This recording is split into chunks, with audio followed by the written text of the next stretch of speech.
Hi, I'm Sarah. And I'm Douglas.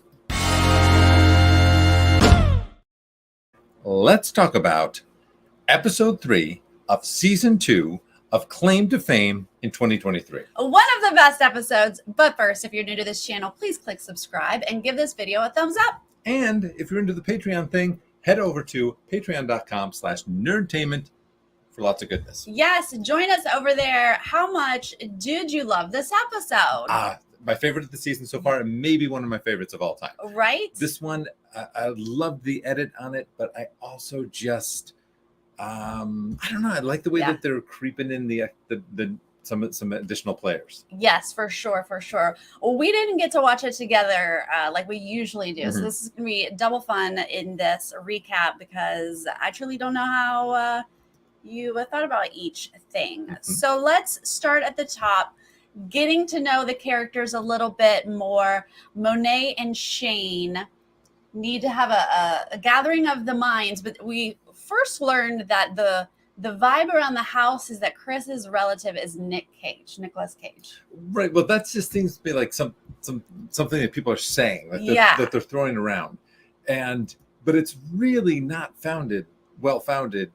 Well, based on the clue wall. They did point to some Nicolas Cage clues. And somebody else could be Nick Cage. Right, which made me think, well, who could be related to Nicolas Cage? Maybe that is someone in the house. But the things like National Treasure is kind of like too broad. I mean, he did a few of them, right? It's a franchise. It's kind of big. 2? I think there's 2. National Treasure. You would know, not me. I don't watch it. But mostly Monet needs help with the clue, right? She pulled Chris's clue and she has no idea what it means. She's showing it to Shane, and honestly, no one knows what it means. So what do you think about this pairing of Shane and Monet? It's a power duo. It is a power duo. But they also don't know how the clues work. They don't know how the clues work. And Shane's just kind of like, lucking into things sometimes. Well, I think she's got a good social game. I think people like her. They want to talk to her. I think that's her skill. But yeah, the two of them together is hilarious. They have no idea what this clue says. I think Shane's social game is stronger than people in the house realize. Yeah, because they want to work with her. They're not realizing. And they think they think they've got her because everybody knows who she is.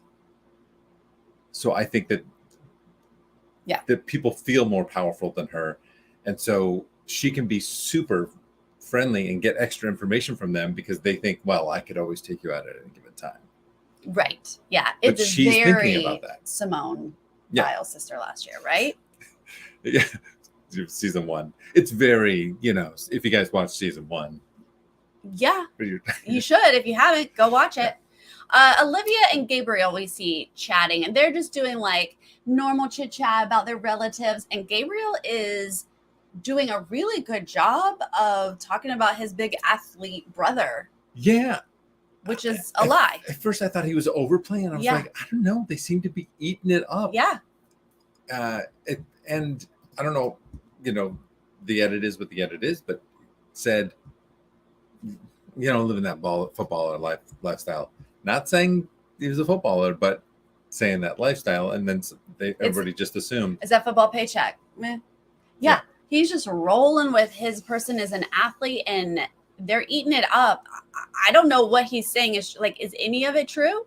I don't know. He's saying he's lying really well if it's all a lie, Mm-hmm. Did you ever date an athlete who was dating 5 other people at the same time? Probably.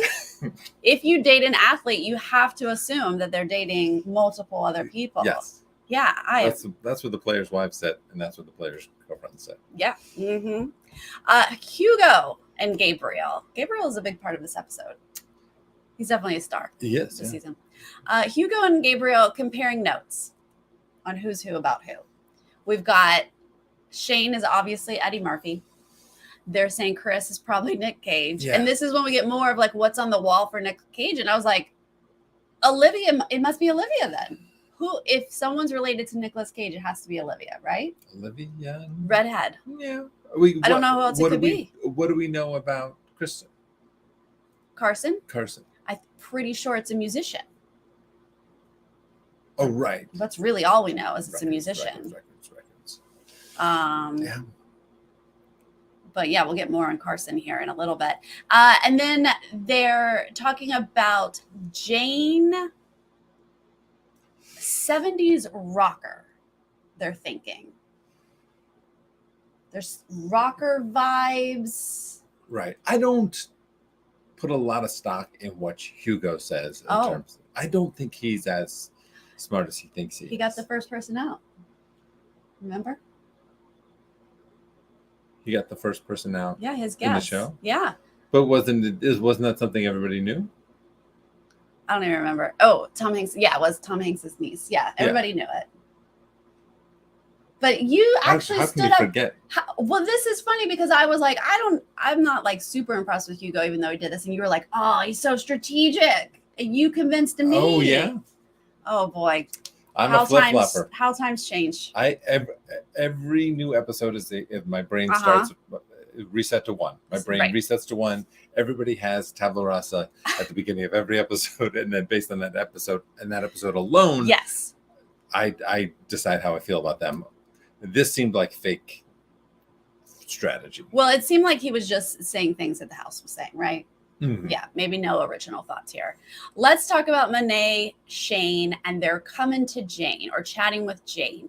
And we learn that Monet and Shane leaked a little bit of the clue without showing her the clue. She heard puppy love and freaked. Yes. She says it's my relative's first hit. Right. But she's not nearly as manipulative and in control as she thinks she is. If she's flying off the handle at that, like, oh yeah, she lost it. She's paranoid. Yeah, she truly is that emotional. Like she was saying, like, oh, I'm gonna use my psychology degree to play people. I was like, I think you're just honestly, that emotionally raw. I think so. And so if someone says something that is shocking to you, you're going to be right, because they're saying it was something puppy love, but they're saying it's someone else's clue without saying it was Chris's clue. And she's like, it's my clue. You pulled my clue. And I'm like, well, first off, why are you giving it away? Shh. Stop talking. She said it's not the clue. And then she was about to tell her whose clue it was. And I was like, shh, stop talking. Yeah, you just revealed that you're triggered by the phrase puppy love. So. And then even when they said it's not a clue, she kept cutting them off as they were trying to assuage her of that. Mm-hmm. And it seemed like it was on the tip of their tongue to say whose clue it was. And I was like, shh, stop talking. They're about to give you more information. Yeah. And then if we look at the whole arc of the show, those two ladies played it so well. Really well. And I don't even think they realized how well they played it. I think that was accidental. They just did it so well. Accidental, but you giving her a petard to hoist herself onto. I don't even know what you just said. Okay. When she said puppy love was my relative's first hit, my head went to Paul Anka. Because when puppy love came up last week. What is this song? I do not think I know this song at all. That's the song I know. I don't know nothing about no Osmond puppy love. But you know this song? Yes. It's like a 60s song though. It's not coming to mind, or I'd sing it right now. Maybe call it puppy love. It's like wonderful. A very doo-woppy 60s song. I believe it's Paul Anka. So, oh my God, in this moment, I was like, her grandpa or something is Paul Anka. And we have an Osmond who did a puppy love. And I'm like loving the producers at this moment, thinking this is absolutely amazing. Yeah, I did wonder of like, are they doing, are they doing some sort of combo thing there? I have, you know me, I'm not good with faces. I'm not good making guesses based on what somebody looks like. I think everybody looks like everybody. And I thought we had established a Nashville thing. And so I was thinking Reba McEntire. For Jane. For Jane. We had established Nashville for her? or country or something like that? No. Music? No, this was brand new to me. Well, I don't know. Had red hair, so I thought Reba McEntire. It's very obviously dyed. I don't. Oh, no. I know, but But that just makes you think. Associative. Okay, gotcha. Associative. I do love this point, Janet, which gives Hugo a little bit more credit than we were giving him, because if he's taking all of the White House presidential clues and making them, yes, then that's really amazing. That's pretty smart. Yes, I love that if that's what's happening. Okay, so maybe he is the most strategic person ever to play this game. Let's not go that far. Let's reel it back just a little bit here. This is the way I go. I flip and I flop. I flip and I flop. I overextend myself. Okay, so it's the same song. Okay, great, love it. That's the song. I know. That's just where my head was at this moment. But let's just wrap this section up. I know Guppy Love. That's the song I'm familiar with. That famous old chestnut, the Bobby Darin, Frank Sinatra. They all did Guppy Love. And then there was Yuppie Love. That was a Randy Quaid song in the 80s. Yeah, Randy Quaid came out with Yuppie. You never know when a bit is happening or how much you're being honest. You just never know. You just roll with it.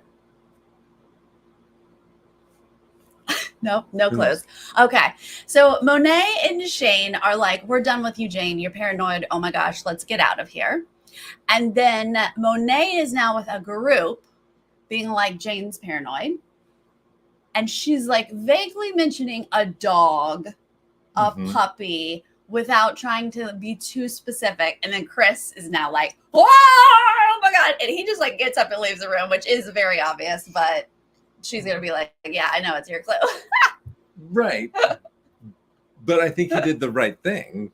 He was somebody who was like self-aware enough to know, oh my goodness, I am going to look super suspicious. You're like, I'm not going to be able to hide this. Yeah. She knows that's my clue. I'm just going to get myself out of the situation so that I'm not put in a hot seat. That's the right thing to do.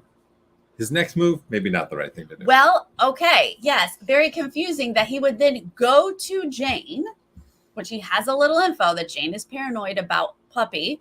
And he's going to be like, no, it's my clue. It's my clue. Puppy is me. Well, they don't say puppy because there's a third person here, but they're like, you know what it is. I know what it is. It's me. And she's like, it's me. Oh my God, we're both like, what is happening right now? It's overshare. Yes. It's overshare because based on stress. So you're just looking for anything to hang on to. And so you want to share, you want to connect with somebody, like when you're stressed out, you want, I guess so. Or like a misery loves company type thing. And that you just want somebody to bear the weight with you. But it's like we're both sharing that we have this, so you're giving away information. But I don't know why he told her that. So scared. No, they just they talk. They don't know what to do, and they talk. I don't know. People talk so much that I would be scared if I was doing a strategy. A strategy. If I was trying to, be strategic, but by sowing some misinformation or something like that. I'd be afraid that it would be undone because everybody's telling everybody everything.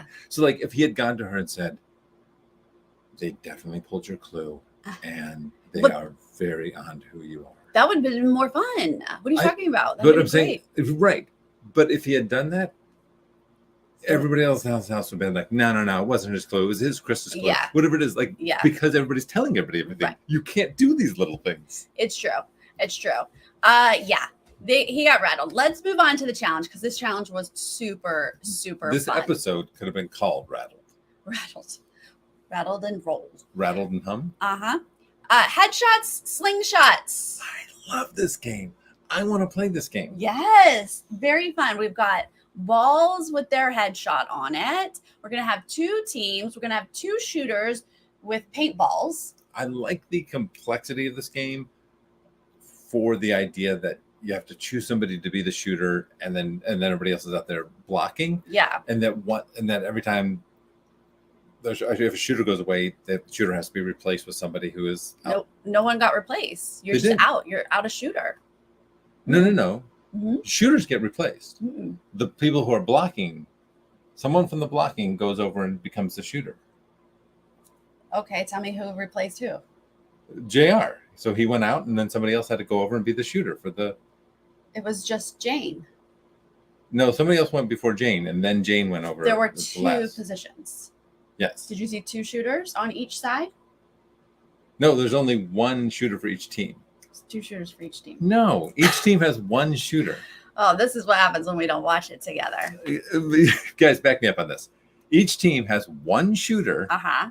And the rest of the team are blocking the shots from going in. If the shooter's ball gets knocked over, JR's ball got knocked over, he gets sent to the side, and then the captain of the team gets to choose someone else to take that shooter's place. Uh-huh. Why was Chris and Cole both shooting for green? Chris and Cole. Yeah. Who's Cole? Cole is the one who knocked everybody out. Yeah, he was the only shooter. And then you saw Chris over there fumbling to shoot. Chris was also a shooter for green. If he was like, if Chris was a shooter, he was on the other team. Oh, on the other team, we had JR and Jane. Unless Chris was on that team, he did not touch a slingshot. Okay, the chat is also confused. They say two. One shooter for well each team. One. No. One shooter for each team. All right. Well, we're not going to spend time arguing over it because we all There's watched no it reason differently. Because I'm 100% correct. Don't worry, guys. I'll prove myself later. It's what I loved about the game was if you got knocked out, because that one guy got everybody out. He won the game. While Chris was also shooting, so therefore your theory is wrong because there was another shooter. But anyway, the point Chris was shooting, is he was on the team. Okay, great. The other team had more shooters. Yes, one team had two shooters, one team had one shooter. That's what it was. That's what it was. Regardless, I love the game. I love the way that it was filmed. I loved the tension that they built over it almost gets knocked down. The last shot of the slow motion. Yes. They do the people tracking everybody's face, going in there and getting hit in the. It was amazing because Cole was so good, right? He just knocked everybody out. The other team, blue team, gets nobody out. Can't get a one. Cole's going to knock them all out. And then we stop briefly to have a montage at how bad Jane is. I know. What are you doing this? Is it?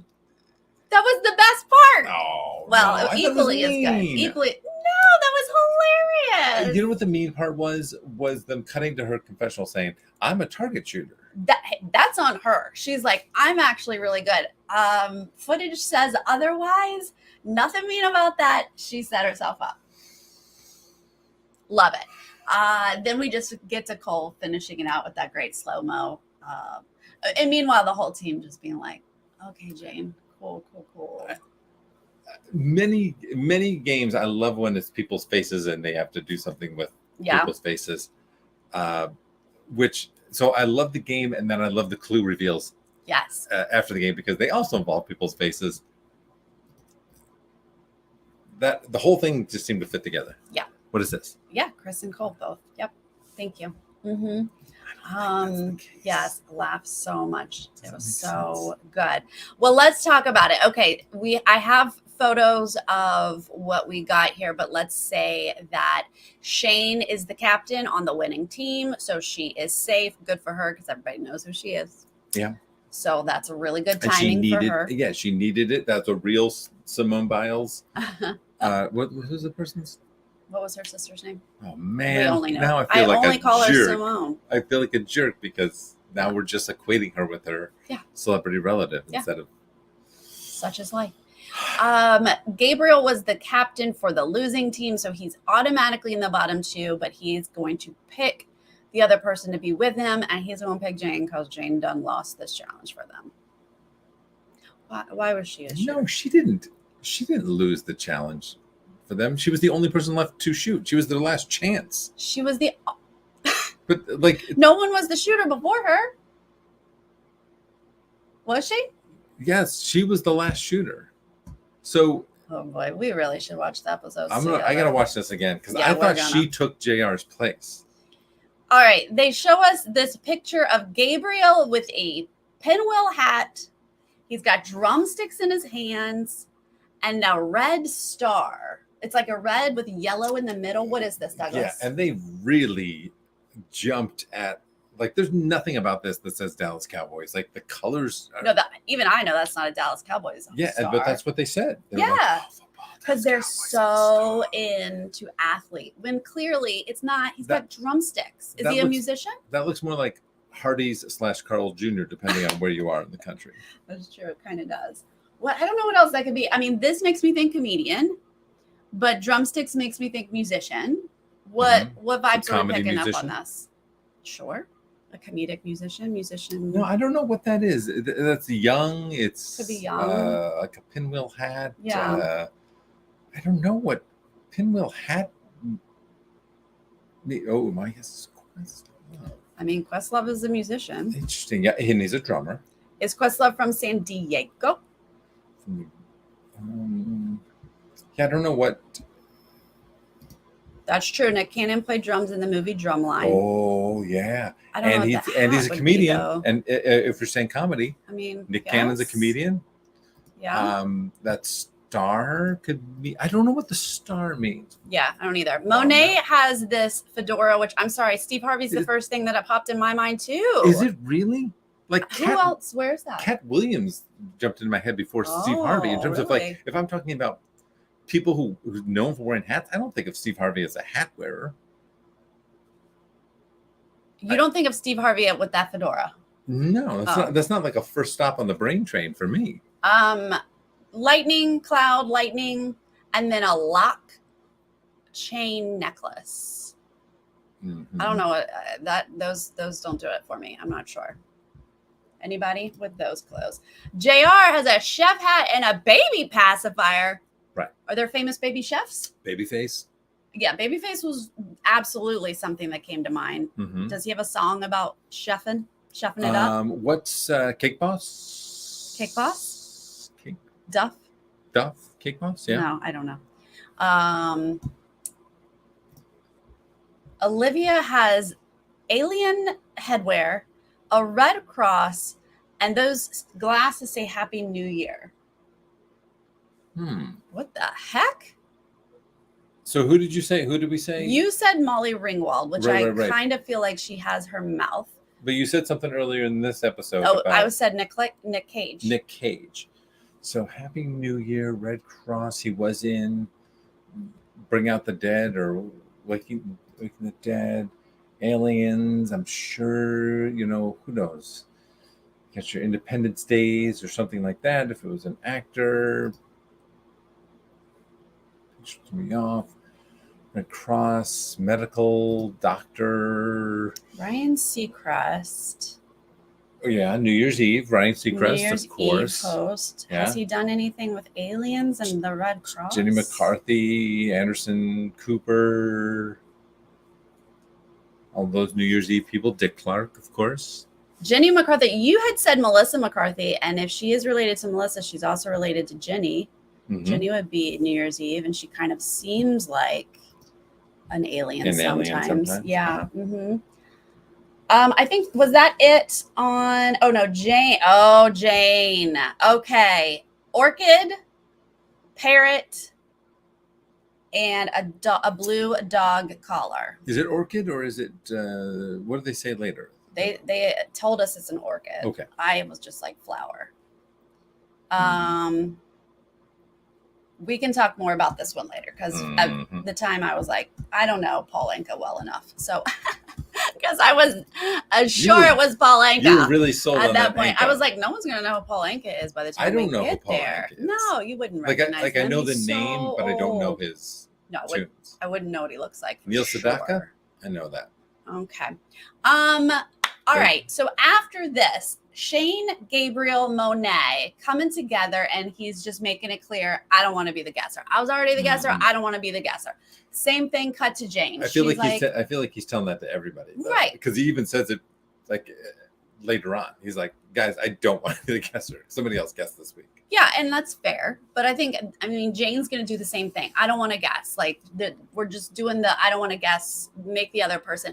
But Jane at least is like, I'm going to keep my cards close to my chest so no one knows who I would guess, make them scared. They can't vote for me. That's a decent strategy. I liked this. And this is when she gets the clue? No, this is before that. So at first, she's going to tell us that she thinks Hugo's related to Jimmy Carter, and they do a pretty decent edit here to give us all the little pieces. And I was sold. Yeah, right. I was 100% sold. Yeah. People in the chat have mentioned the peanuts before. Yeah, I was mildly sold on it before. I was 100% sold after that cut. Yeah, I felt like that was a pretty good guess on her part.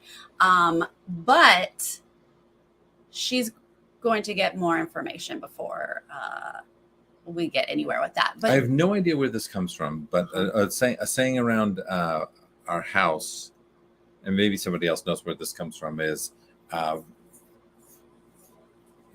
if somebody had a lot of something, you'd say, oh, well, he's got more friends than Carter has little liver pills. What? Yeah. Then Carter has little liver pills. And I think it was like a saying that other people did, but there's definitely something my parents would say. Well, he's got more problems than Carter has little liver pills. I don't know what it was, but that must have been a thing when he was president, which would, I didn't get all the news headlines when he was president. I don't even know what a liver pill is. I assume it's a pill. It's a pill for your liver, I guess. I gotta look that up. Let's call your mom. Let's ask her what the heck that was about. Then Carter has little liver. Kathy's backing you up. That's a saying. Okay. Thank you, Kathy. I needed that endorsement. Did he have a liver problem at one point? And so everybody was making fun of his liver pills? Okay. Yeah. Poor guy. Shane gets to pick a winner, a clue for her being a winner. Right. And I think this is a great strategy. She's like, look, I need someone else to be a house target over me. I'm going to get some information, share it with everybody. That's very good for her. She's going to choose Carson. No one seems to know much about Carson. Pull her into the spotlight. Great idea.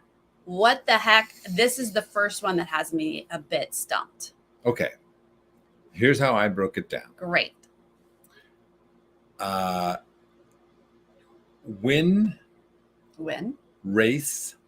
Is that a race? Eraser minus E. Oh, erase. Okay. Erase minus E is race. Yeah. Back 2 records. It's not back. That's a who. Oh, that's a who. Yeah. So who records for beer? Because there's two records. So I was thinking it was a runner who broke 2 records for beer, for ale, for mug. What could this be? Forebear is a word. A forebearer. I don't see break though. I know. I don't see break, but I was thinking like 2 records, like 2 world records or something like that. So you're saying erase minus the first E could be race. So win race, who records for beer. Win race win. Or do you think that's win? Well, I was thinking like trophy, award. It could be winner, win. Award race. Award race. Like award season. They say did they call that a race? A race car driver is not bad. I definitely feel like she picked up on a lot of Dolly Parton clues. This girl probably has a connection to the South, whether it's musician here, which is the only thing we heard. Oh, you're saying Carson picked up on a lot of those. She knew. She was dialed into Nashville isms. Yes. And places in Nashville. And I was like, well, or she could just be somebody who's traveled a lot and been to, maybe she's been to a lot of places. Yeah. But we don't know if musician was one of the lies or the truth. We don't really know anything. We don't even know her other 2 ones are. But I am excited that one of these is hard for once, but I'm annoyed that I can't get it. For beer, for mug, for ale. These are not words. What is this? All right. Well, we'll ponder on Carson's clue. Carson is going to talk to Jane, though. she's telling Jane, hey, go ahead and prepare to guess. And I'm going to give you some information in case you are the guesser. Fedora on Monet, Steve Harvey. Mm-hmm. I don't hate it. She's also pitching, let's break up the duo of Monet and Jane. Yeah, and that's true. Smart. They are a power duo. And more than the Jane of it, it was good to see that Carson has made that analysis, that she's aware of that. And it's just good to see that, she recognizes that that's a challenge to her game. Yeah, for sure. Then we're going to see Jane go to Monet. I guess she doesn't really like to pick up what Carson is putting down, right? So she's like, I'm going to go do my own thing with Monet. Yeah. She apologizes. Great. Good for your game. Mm-hmm. And this is going to lead Monet to reveal to Jane more of Chris's clue. Yeah. Now she knows for sure it's Chris and gets a little bit more information. What is with this proximity? It seemed like they were so close to everybody when they were having this little conversation. They really were. Really bold. People were sitting at the table right there. People ran around the corner. It was like, take a walk. Take a walk. Chris and Carson, another power duo, if I do say so. I think the two of them. Chris and Carson. I don't know. Well, she comes to him with some very interesting information about Jane. And she's like, let's compare some notes, sir. And she's like, look, Orchid in her ear, Orchid Club in Nashville. Really popular, really well known. I've never heard of it, but I've heard of the Bluebird Cafe. Uh-huh. That's what I was trying to connect to the bird on her shoulder afterwards. Then she says, this is for blue collar.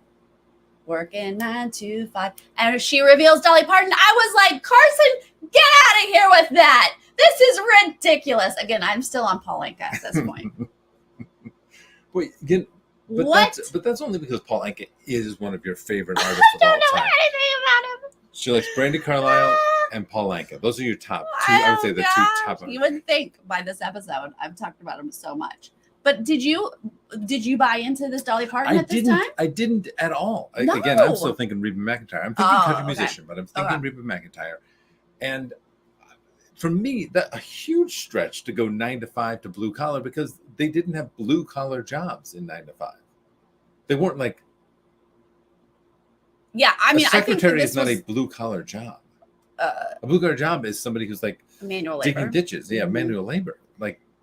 Yeah, I didn't think. I mean, I was still back on Puppy Love because I was like, whoever this person is sang a song called Puppy Love, and that's what the dog collar is about, I guess.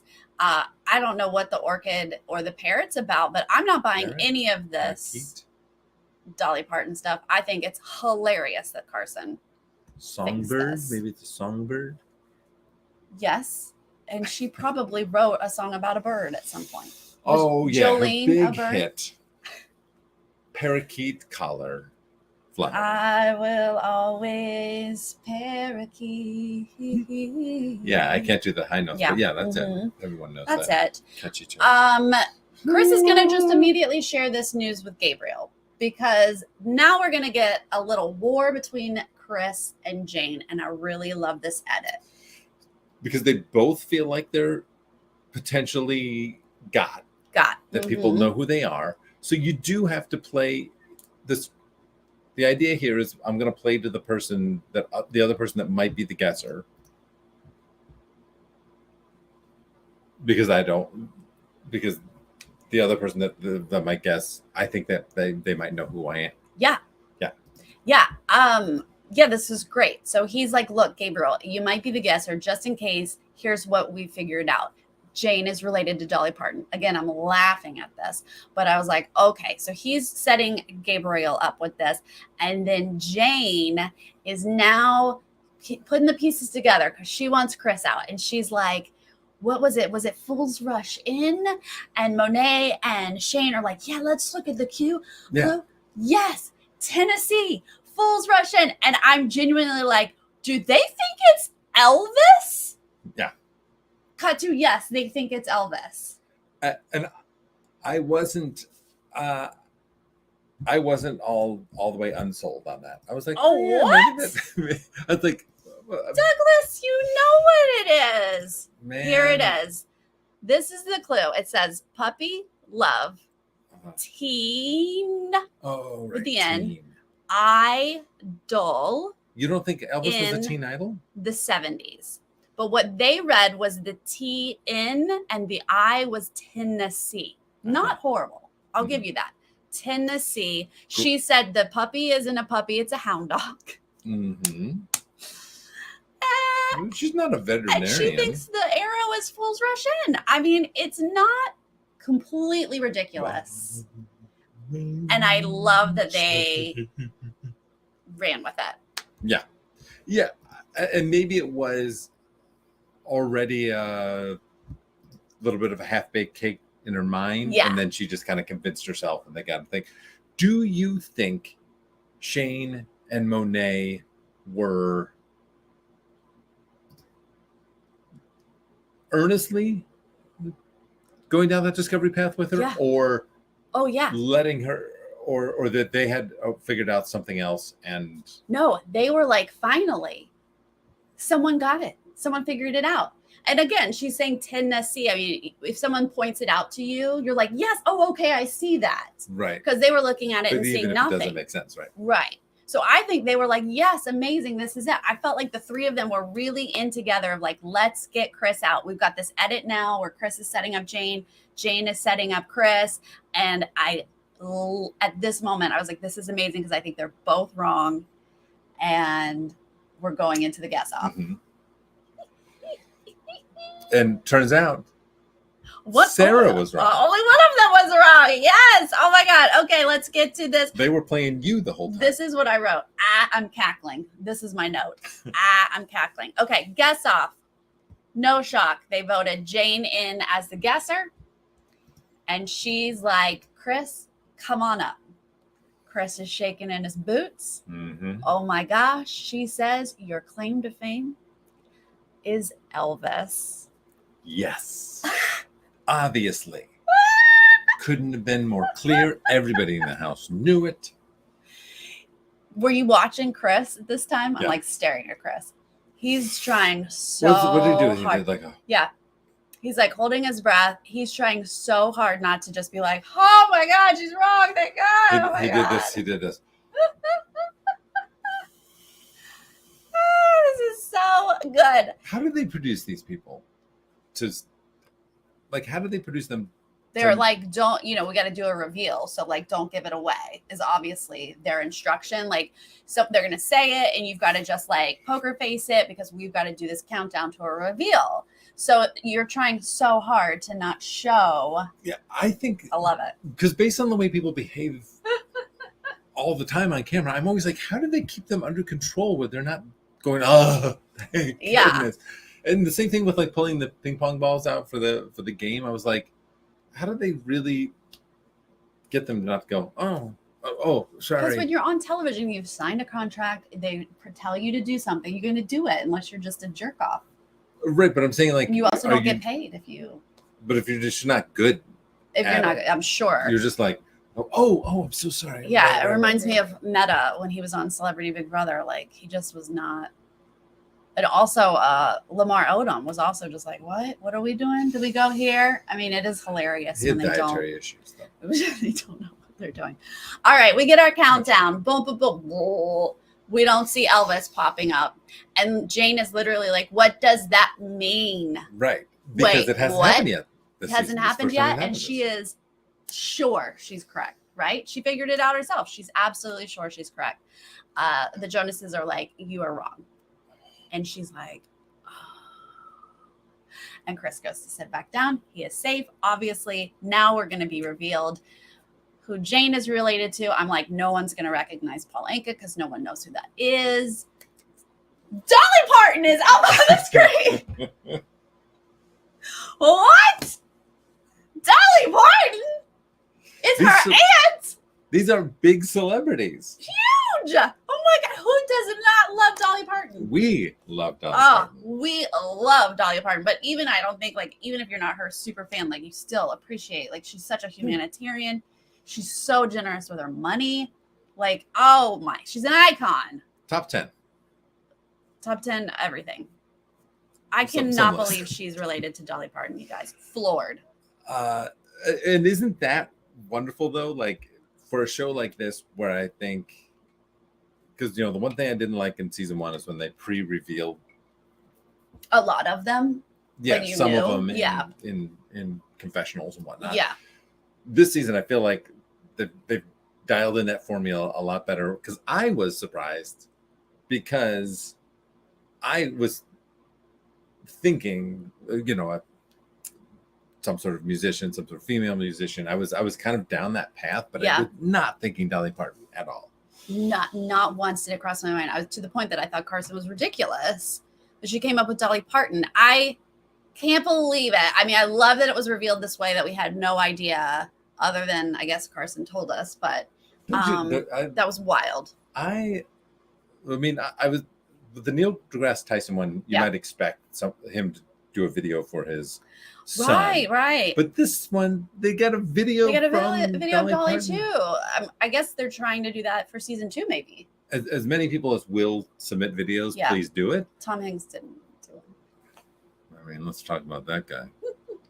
But I thought it was such a nice video. And the baby picture together. Oh my gosh. And what she said is exactly what I want to be the truth, which is, if you meet her, she's 100% the person you want her to be, that you think that she is. Right. And yeah, it was a lovely moment once Jane had to reveal she's Jade and that's her aunt, and Dolly is truly amazing. And Dolly's like, I've loved watching you grow up. I mean, that was so beautiful. But it's wild. After week 1, it seems that people that get voted out have learned better ways to exit. Yes, exit. Much more grand, more classy. Yeah, and really heartfelt, and because that's your moment to say something wonderful about your relative and like shine as you go out. But okay, so now we've got Chris safe, and they still think that like some people think he's dangerous in the game. We've still got Shane and Monet very tightly together. People think they're dangerous in the game, and then Carson is like, so Monet and Shane set Jane up to go out like that. And I was like, what? But that's not bad paranoia. It's not bad paranoia, but she's like putting them up on such a pedestal that they're so good at this game, which means she's going to have blinders on to like get them out. And that's dangerous when you have blinders on. I think Monet is playing a pretty good game, and I think she has competition skills and social skills. Yep. And I think having Shane in her pocket, because she can always take Shane out just like anyone else could at any given point. But if she has her as an ally, she also has her as a voting partner, as someone that she can say, "Oh, go there and tell this person that." Yeah, I think the two of them together really is dangerous, because Monet seems like she's got a head for the game, even though she wasn't able to figure out some clues. But these clues are hard. Yeah, but she's got her head in the game and she's having fun with it.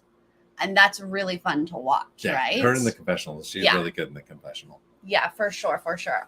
Loved this. All the reveals. Super, super fun episode. Yeah, I did Google the puppy love thing with Dolly, because I'm someone who thinks they know most of Dolly's music. Yeah. And Puppy Love was when she was 13 years old. What's that old man who like Paul Anka? Not Paul Anka. Oh, sorry. But some other guy like gave her an opportunity to sing, and so she did have this song at 13, but I don't really think of it as one of her songs. The Colonel or something like that, or one of those people. Right. So it is a thing, but I don't feel like that's something she's known for. I would like to see the other Dolly clues that were around the house, because there are plenty. Working 9 to 5, coat of many colors, or what is her? Mm-hmm. Yeah.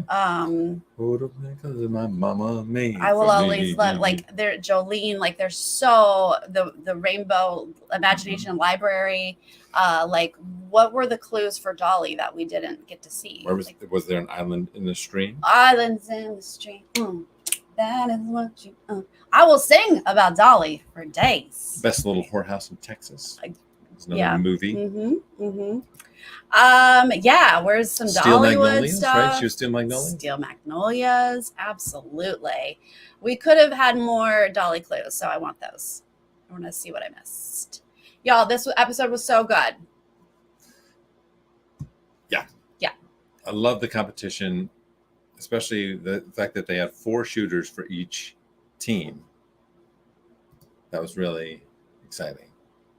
It was 4 shooters on each team. Now it's on each team. Oh, yeah. Okay. We're gonna go watch it again, and so that I can prove that I'm right with 2 shooters. But otherwise, you guys, thank you so much for joining us live, watching the season with us. We really appreciate it. I know that he played Joseph. Oh, yeah. Donnie did play Joseph. Didn't you and I both see the same Joseph? No, I've never seen Joseph. Because I saw Donnie Osmond play Joseph, and I saw Michael Damian, who sings "Rock On." Rock on. I saw that guy play Joseph as well, in the same run of Joseph. I think Michael Damian replaced Donnie Osmond or something. Was this in Vegas? No, this was in New York City. New York City, sir. Yes. Okay. There's a collection of theaters called Broadway District. On the Broadway? They do great shows there. Really? If you're ever in New York, I highly suggest I'd love to check it out. Going checking out one of their shows that they do in this little area called Broadway. I do feel like now, knowing that she's related to Dolly, jumping to Elvis doesn't seem far off. Right. Because she was like, my person is bonkers iconic. Yeah. This person could, and Tom Hanks. You've already had Tom Hanks. Tom Hanks is an icon. Yeah. So I get going to Elvis now that she's Dolly. I get it. Yep. Love it so much. All right, you guys, if you are joining us later, please leave a comment. Let us know what you think about Dolly, not Elvis. Shooting paint at people's faces. Oh, yes. Was there 1 shooter per team or 2? Were they replacing shooters? Give us all your thoughts. All right. Yeah. What? I was going to say the Gabriel's confessional thing after he was like, why did I put JR in there? I remembered how bored Betty was at shooting basketball. Yes. Exactly. Poor guy. Not very athletic. He's a cutie, though. All right. We'll see you guys next time. Paul Anka for life. Oh. Paul Anka for life. You know it. Bye. What songs do you know?